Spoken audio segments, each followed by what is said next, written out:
Yes, so good afternoon. I will try to be sticking to the 10 minutes, and so I will not repeat a lot of things that was really introduced well by Professor Marshall and Professor Masri.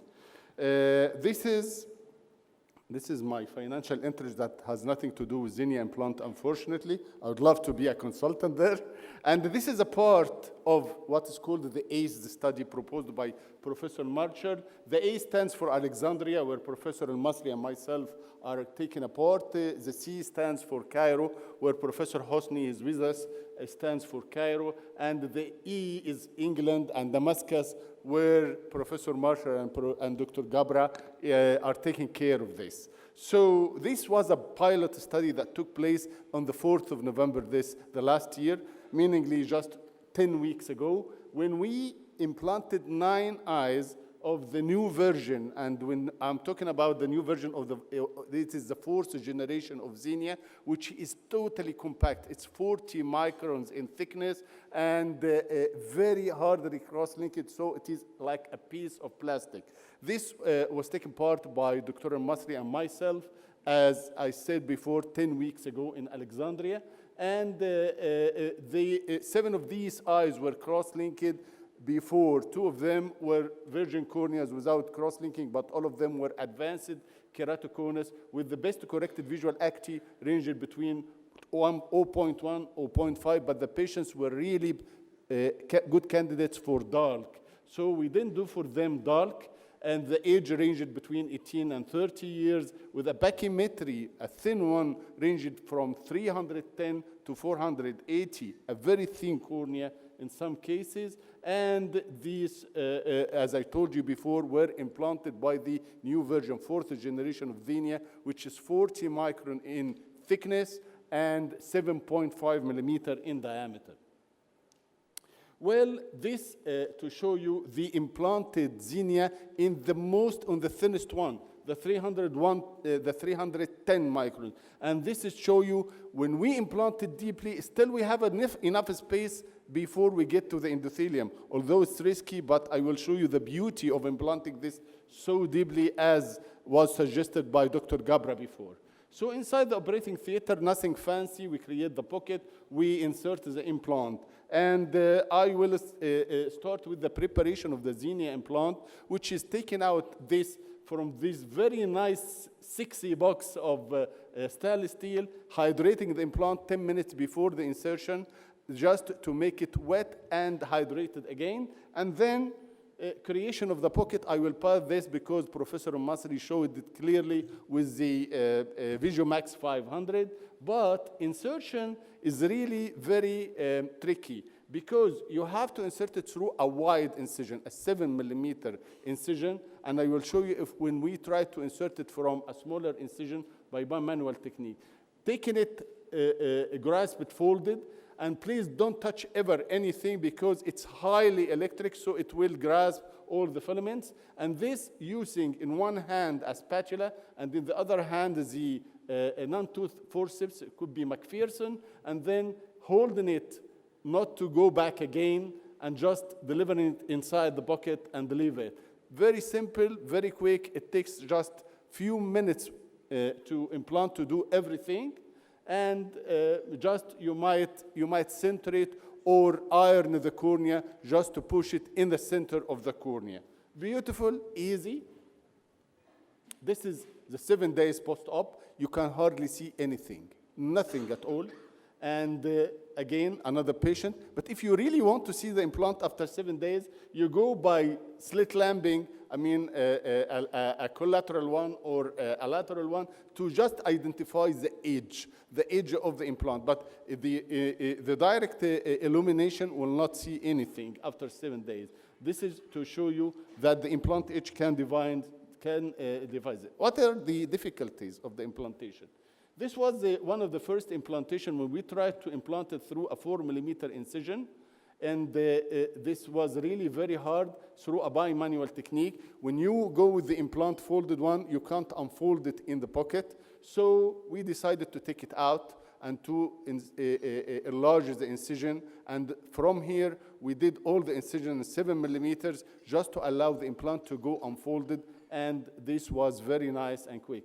This is to show that the implantation through a small incision is really a difficult one.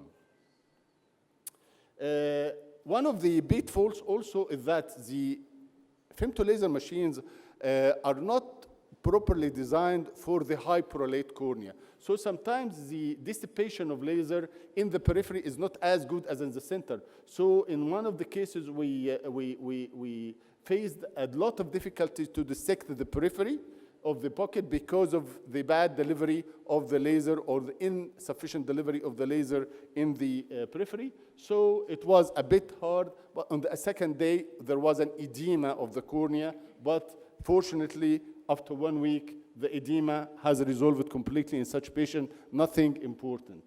And I will show you a tale of 2 important cases to show you the philosophy of this implant.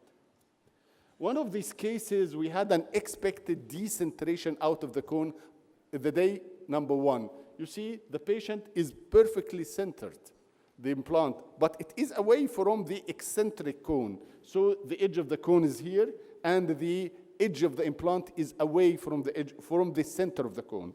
So what I did is simply, you see, this is a perfectly centered OCT, the perfectly centered implant. Nevertheless, as you see up, the cone is still there, and the center of the implant is away from the center of the cone.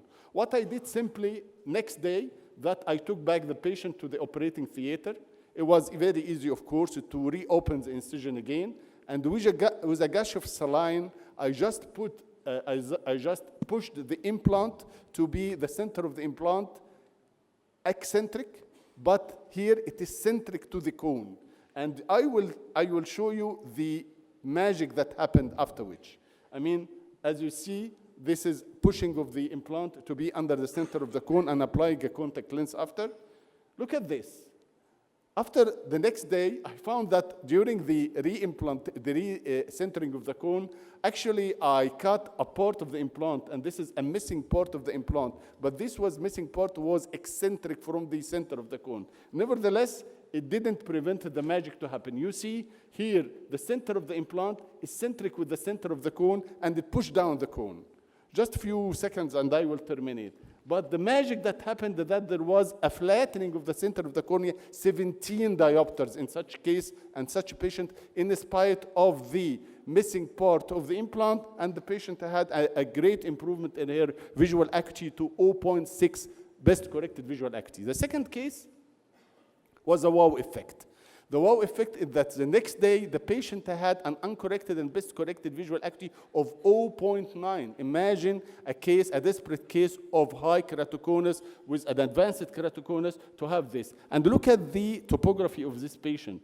This patient had a flattening of 11 diopters in the center, but not only this, there was a improvement of the tilting of the cornea. So you have the tilting of the cornea this way. I mean, it was 48 above and 56 down. Now it is 51, 51, and 51 in the center. So there is a regularization of the cone or of the center.